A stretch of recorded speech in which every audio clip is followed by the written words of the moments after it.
ছোট্ট আমার মেয়ে। সঙ্গিনীদের ডাক শুনতে পেয়ে সিঁড়ি দিয়ে নিচের তলায় যাচ্ছিল সে নেমে, অন্ধকারে ভয়ে ভয়ে থেমে থেমে।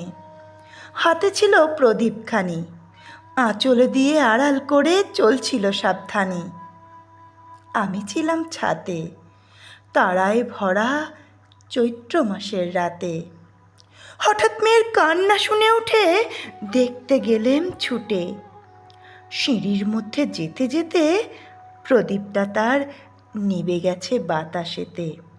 শুধাই তারে, কি হয়েছে বামি? সে কেঁদে কয় নিচে থেকে, হারিয়ে গেছি আমি। তারায় ভরা চৈত্র মাসের রাতে ফিরে গিয়ে ছাতে মনে হলো আকাশ পানে চেয়ে আমার বামির মতোই যেন অমনি কে এক মেয়ে, নীলাম্বরের আঁচলখানি ঘিরে দীপশিখাটি বাঁচিয়ে একা চলছে ধীরে ধীরে।